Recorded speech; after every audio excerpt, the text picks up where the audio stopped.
el año 84. O sea, no es reciente. Entonces, venimos con esas mediciones, con esos errores y esas dificultades en captar. Tenemos truncamiento por todos lados, tenemos subdeclaración, tenemos un montón de problemas. Se decide medir con mayor precisión el ingreso. El INEGI dice medir mejor. Y aquí mejor es equivalente a más. ¿No? Medir más ingresos es medir mejor. Pero en el momento en que se mide más ingreso, se pierde la comparabilidad. Y la pregunta es, el óptimo obviamente es tener todo bien medido y que sea comparable. Esperamos que a partir de 2016, por lo que nos dijo el INEGI, de aquí en adelante vamos a tener una serie comparable y muy bien medida. Eso es lo que dijeron, que inicia una nueva serie como nunca habíamos tenido antes. Así fue, ¿no? No más, no menos que eso. Y más allá. Entonces, el punto está en que las cifras de pobreza sí son importantes en su nivel, pero también son importantes en su cambio. Y lo que perdimos entre el 14 y el 15, que el 15 por lo demás no correspondía a ser una medición de pobreza estatal, sino que fue una encuesta levantada para tener un marco para las mediciones municipales. El propósito era muy distinto, por eso se lanzó solamente mocoso. La pregunta entonces es, en este momento, nos quedamos, si no tenemos una forma de generar el valor que habría tenido el ingreso si no se hubiesen hecho las modificaciones, pero que no lo podemos hacer a través de un experimento, sino que son experimentos a través de modelos, con una serie de supuestos. Ahora, si se dan cuenta, los resultados de los modelos andan entre 41 y 43. Es decir, son bastante consistentes y son modelos hechos con procedimientos muy distintos. Entonces, tampoco estamos hablando de 0 a 100%. Es decir, hay consistencia.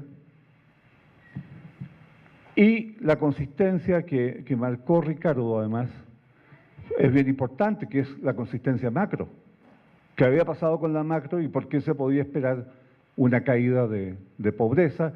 Y las estimaciones que tenemos más o menos apuntan en esa dirección. Por último, está el asunto del problema de los errores de estimación.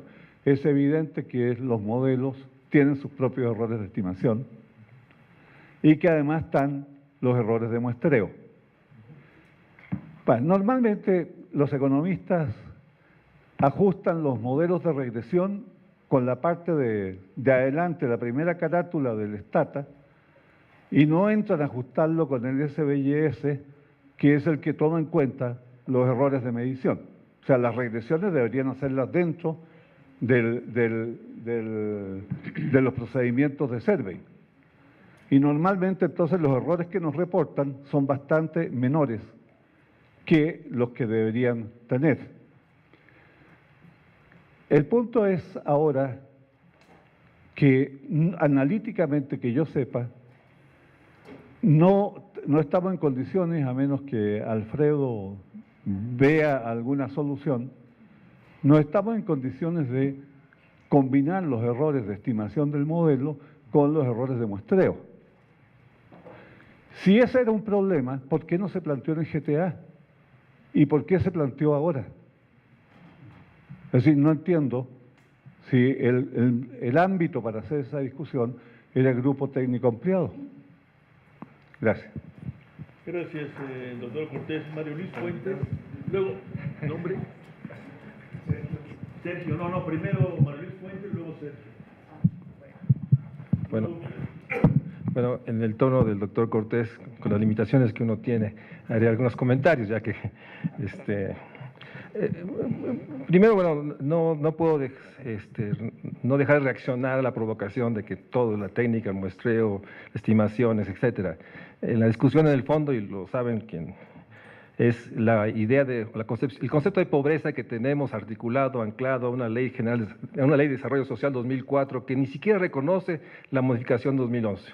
Pero estamos en ese marco, lo digo por los estudiantes que están acá, y por eso estamos, yo sostengo, atrapados en esta definición que mandata, y por eso Coneval, y por eso el INEGI responde a esto, pero en el fondo está la discusión que oculta esta discusión tan importante sobre qué entendemos por pobreza. Aún la poderosa propuesta de multidimensional de principios de siglo, hoy a mi juicio tiene que ser discutida y será discutida en 2018, como saben. Pero ese era un comentario. El segundo es más a Coneval, o sea, bueno, los datos nos hablan de que hay entidades como Nuevo León, que hay una caída en la pobreza, que realmente hay que explorar, explicarse. Y por otra parte resalta que los estados más pobres, Oaxaca, Chiapas, la pobreza crece. O sea, si era 7 de cada 10 oaxaqueños, hoy es casi 8 de cada 10 oaxaqueños son pobres y chapanecos. O sea, hay unas dimensiones de desigualdades que, bueno, es importante. Más allá si ser niño implica ser pobre, ser indígena, ser personas con discapacidad, está ahí y eso se acentúa y que no debemos perder de vista. Está por otra parte lo que aparece, es que calculando de otra manera el Gini puede llegar a unas dimensiones de 700, o sea, una desigualdad gigantesca que está ahí.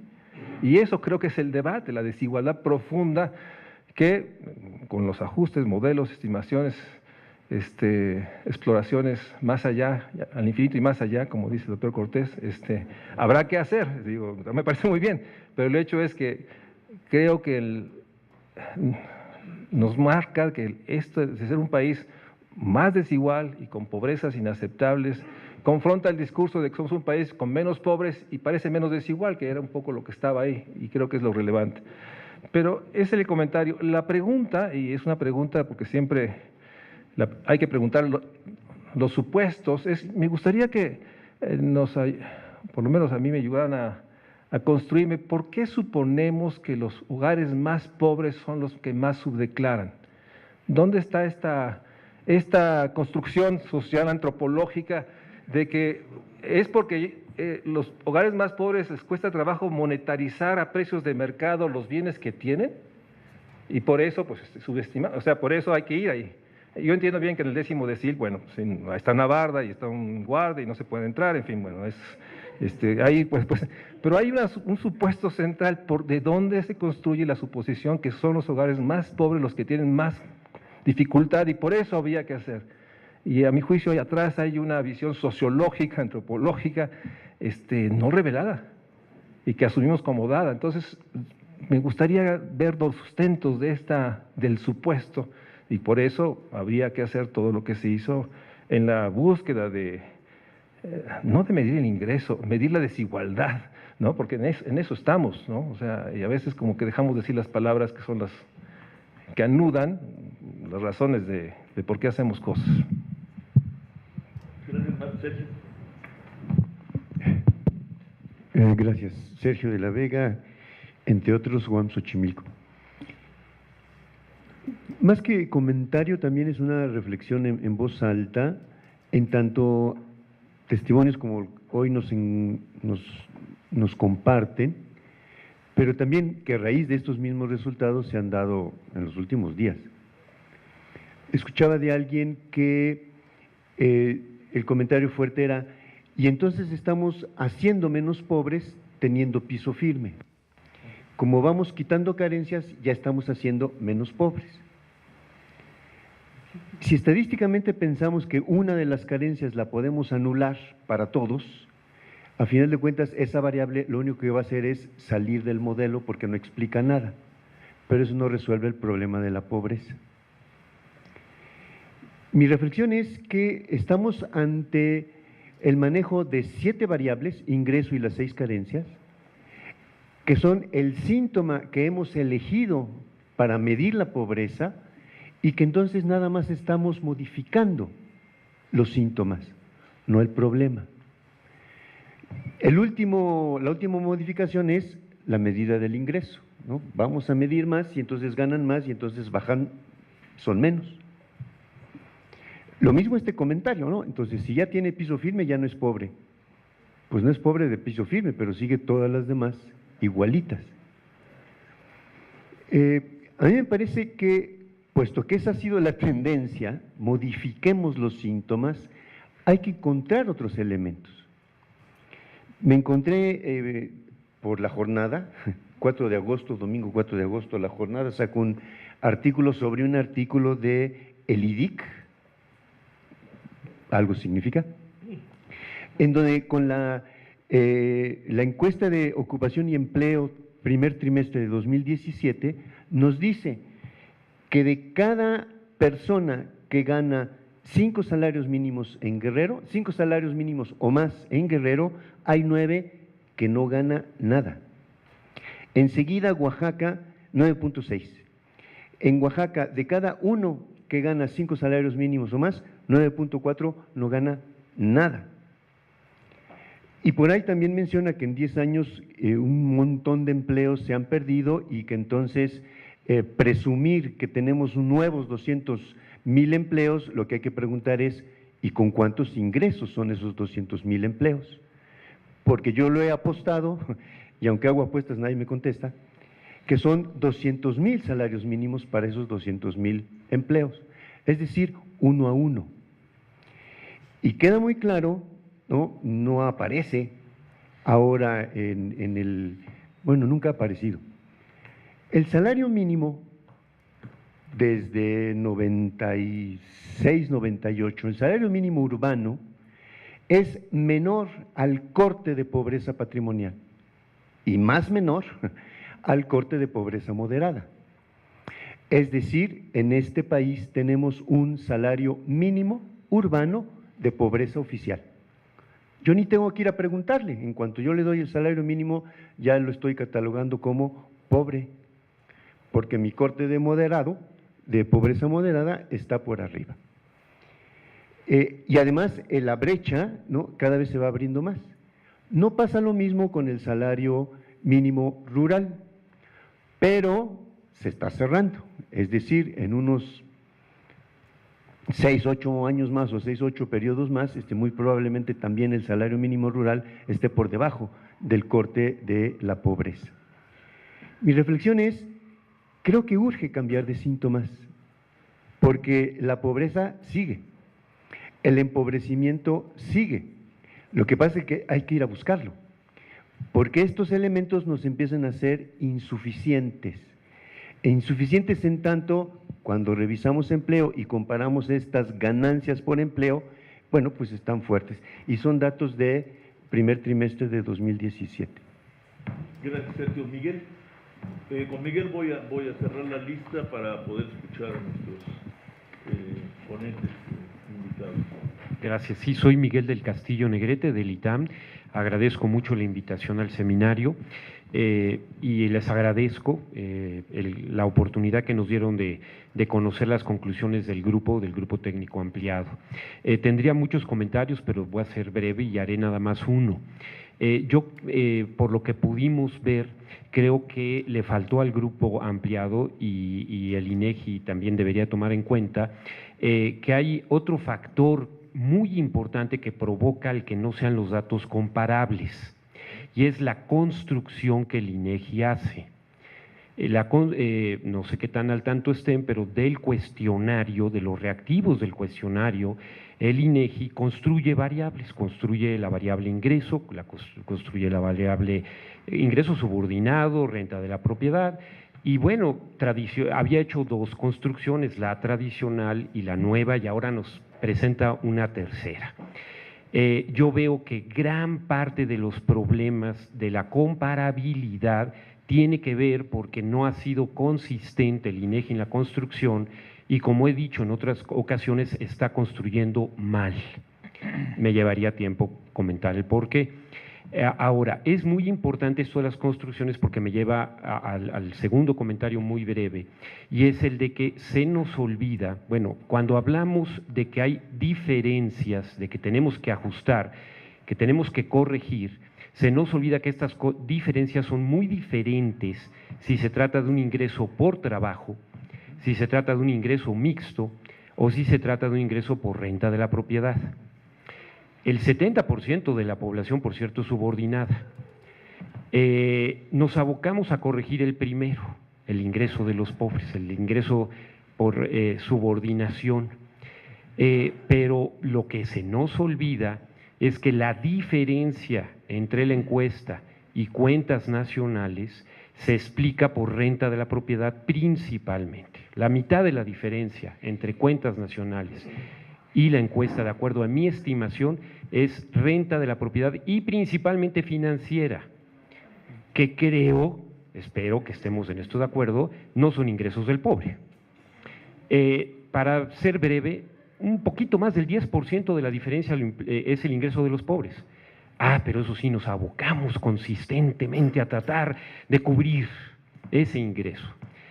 Pero hay también un problema importantísimo en los modelos matemáticos, estadísticos, bellos, y es el que toman el ingreso corriente, y toda la diferencia va para todos. Y entonces no sé en qué proporción, estoy haciendo el análisis, no he terminado, pero hay cosas que asustan, no sé en qué proporción, pero parte de ese ingreso financiero no declarado se le asigna al pobre, y claro, por eso baja al 30%, y hasta nos has presentado ocasiones, Alfredo, en donde, de acuerdo a tu modelo, la pobreza baja al 20%.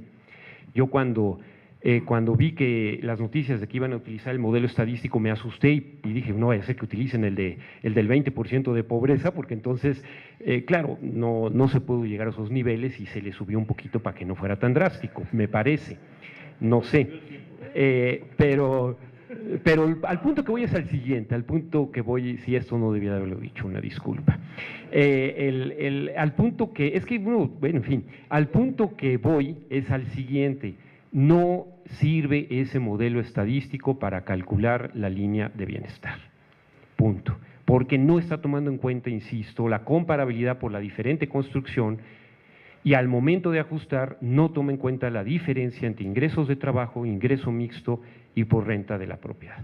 Y algo que he insistido con Gonzalo y con Coneval, y me parece increíble que sigamos haciendo, tomamos como ingreso para ver si la familia está por arriba de la línea de pobreza las transferencias que reciben por ser pobres.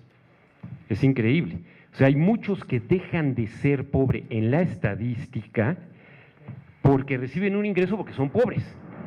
Y justo en esas transferencias es donde se dan los brincos metodológicos, tanto en el 2015 como en el 2016, porque ahí fueron, si quitáramos, hiciéramos, yo lo que estoy trabajando, pero bueno, dije que no iba a ser muy extenso, es en una construcción que sea comparable. Y si hacemos una construcción que es comparable, que se puede, y quitamos las transferencias, tenemos otra historia en materia de pobreza. Y como dijo Fernando, la tendencia cambia, y no hay ninguna baja. Pero bueno, eso necesitaría más tiempo. Bueno, una disculpa por haber sido un poco diplomático en mi comentario en un momento y quizá por extenderme. Muchas gracias. Gracias, Miguel. Bueno, tendremos que escucharte cuando termines, ¿no? Tendremos que escucharte aquí cuando termines. Es un compromiso. Ok, bueno, pues si les parece, escuchamos el mismo orden de aparición.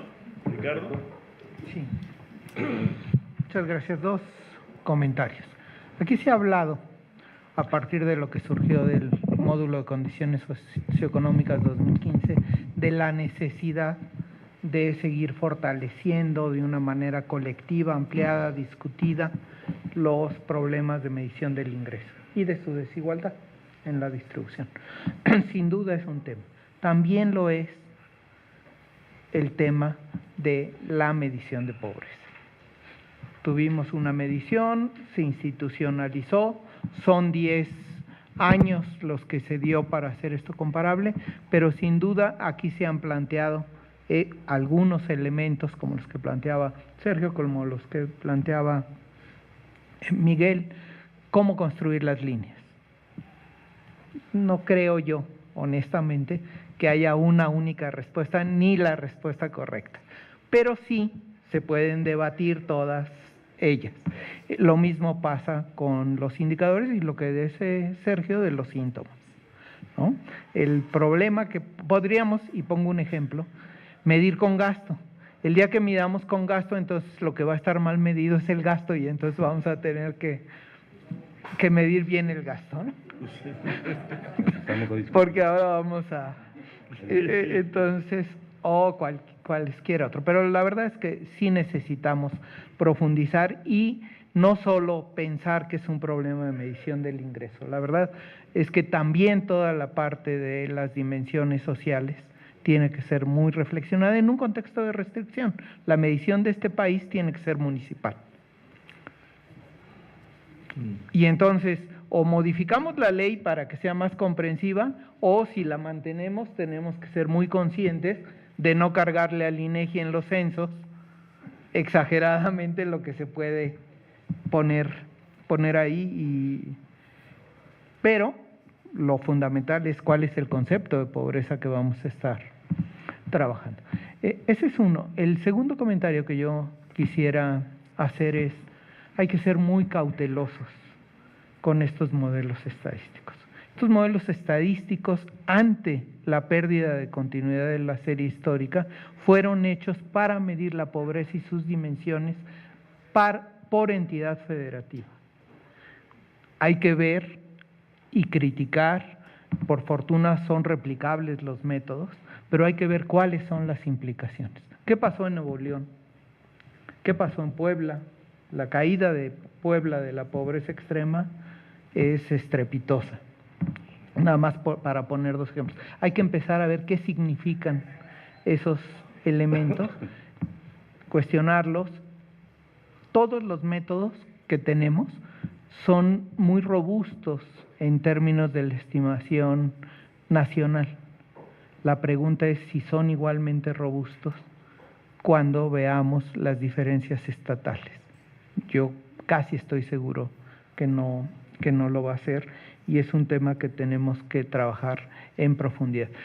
Yo invitaría a no usar las bases del modelo estadístico como si fuera la ENIC comparable o la ENIC consistente. Realmente están diseñados para generar 18 indicadores y agregados a nivel de entidad federativa y todavía habrá que valorar cómo lo logramos. Ese sería mi comentario. Muchas gracias, Ricardo. Alfredo. Gracias. Bueno, hubo un par de preguntas muy directamente dirigidas a mí. Ya en otra oportunidad platicamos sobre el tipo de aproximación que hacemos para buscar combinar diversas fuentes. Miguel muy amablemente lo ha criticado, lo ha comentado, pero en esencia la idea es añadir lo que en la literatura del ingreso se denominan modelos de tamaño, ¿no? Para poder ajustar esos modelos a los ingresos según los determina la propia encuesta, complementados esas declaraciones por lo que nos aporta Cuentas Nacionales, la cual también podemos platicar si es lo que debería hacerse o no, estamos totalmente abiertos, y también con lo que en su momento fuimos afortunados y éramos los únicos que disponíamos de esos registros administrativos, los del SAT, pero que ahora efectivamente están abiertos, está disponible dentro de la página de datos abiertos del gobierno mexicano, y ahí están declaraciones de impuestos individuales y por empresa del 2010 al 2015, si no me equivoco. puede que falten un par de años recientes, pero por lo menos estos años ya están ahí. Lo que hacemos entonces es esencialmente aprovechar aquellos modelos que han sido propuestos para tratar de reproducir la forma en que se comportarían los ingresos, la distribución de ingresos, la distribución, dada toda la información disponible en algún momento, ¿sí? Con ella misma hemos hecho algunas cosas más. Alguien platicaba sobre la parte de abajo, lo que ocurre abajo. Hicimos un ejercicio, por ejemplo, y reemplazamos los ingresos que aparecían en la encuesta con los gastos, en el caso en que contábamos con ellos. No es el caso del mocoso, donde no se pregunta sobre los gastos, sobre el consumo. Pero en ENICs anteriores había información sobre ingresos y reemplazamos los ingresos que eran inferiores a los gastos por los gastos. Ahí hicimos el ajuste. Incorporando información complementaria, la diferencia fue nula. Cambia lo muestral, por supuesto, ¿no? Si hay una discrepancia en lo muestral. En términos del modelo ajustado al que llegamos finalmente, no hay diferencia alguna. Es decir, el modelo toma en cuenta estructuras, no toma en cuenta conceptos, no toma en cuenta muchas cosas y ajusta esas estructuras con base en información complementaria, insisto, de cuentas nacionales y del SAT. Entonces, creo que en alguna medida lo que hemos conseguido es llegar a algo un poquito más robusto.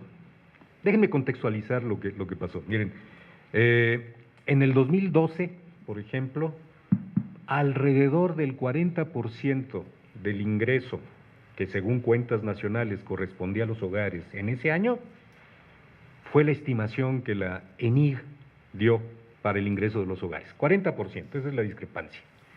En el 2014 se pasó del 40 al 44%, es decir, en realidad no pasó nada, si cuentas nacionales es el patrón al que nos pasaríamos, pero pasó todo. No pudimos medir pobreza, no pudimos medir muchas cosas, cuando en realidad ocurrió bien poco en la encuesta. Consecuentemente, me parece que en efecto necesitamos revisar nuestros enfoques, nuestras metodologías, la forma en que aprovechamos la información disponible y en la que incorporamos además las cuestiones de carencias y los síntomas a los que hacía referencia Sergio.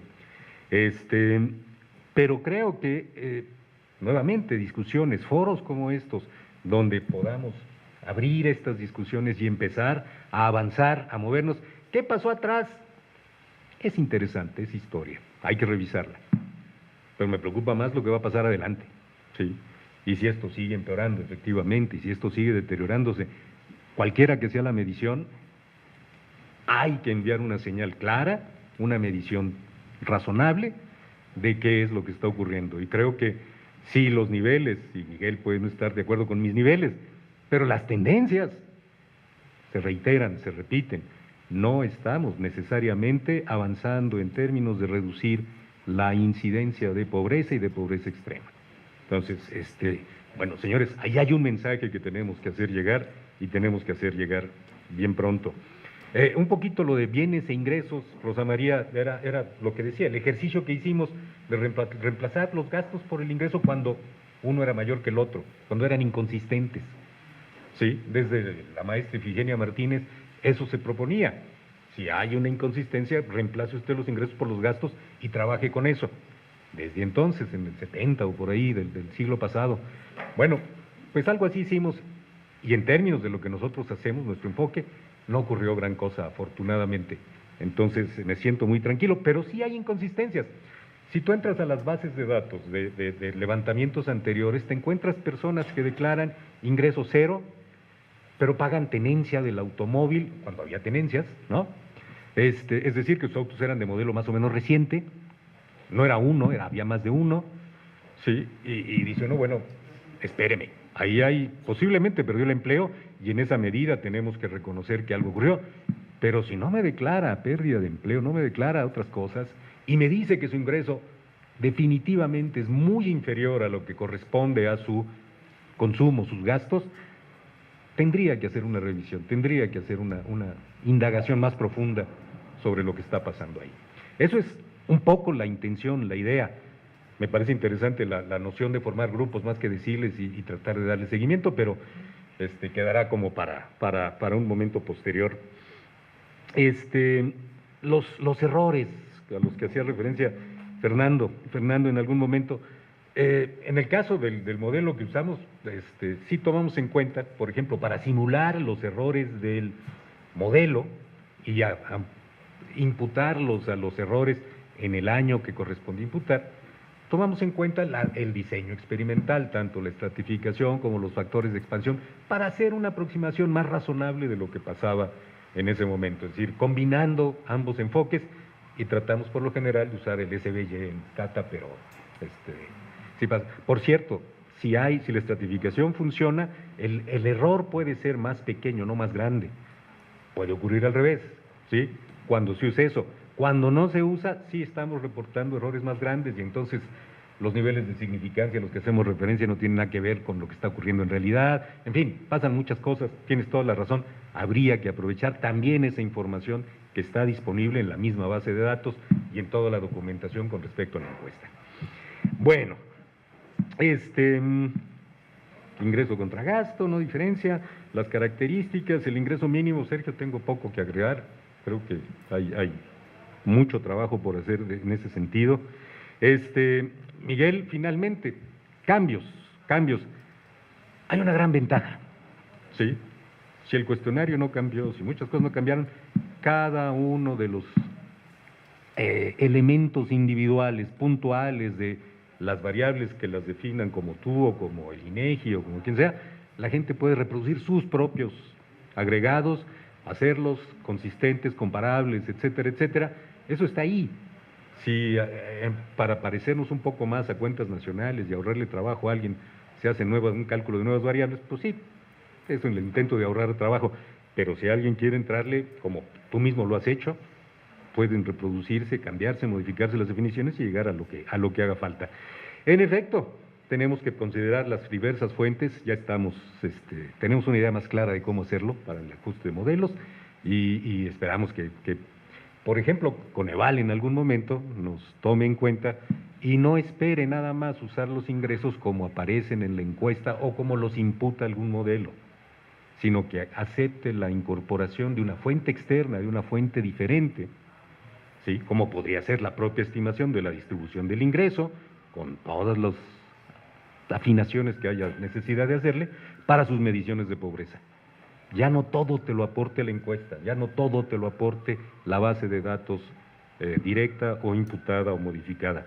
Creo que en esa medida también podríamos empezar a movernos un poquito más y a considerar, a incorporar otras fuentes. Yo no sé si dejé algo sin... La primera pregunta, distribución del ingreso. Distribución del... ¿Qué te hizo la doctora Flores? A ver, ¿me la puede repetir? No, porque dijo que según lo que dijiste, la distribución había mejorado. No. Yo creo que todo lo contrario, Sí. Que lo que alcanzamos a ver, miren, una gráfica que no presenté, por ejemplo, es la de un índice de desigualdad que anda por ahí muy... que es el cociente del ingreso, el décimo decil entre el cociente del ingreso, y un poquito se tocó en algún momento en la charla de Coneval, con el primero. Lo que observamos cuando hacemos este ajuste del modelo al ingreso corriente es que efectivamente ese cociente venía decreciendo hasta el 2012, pero a partir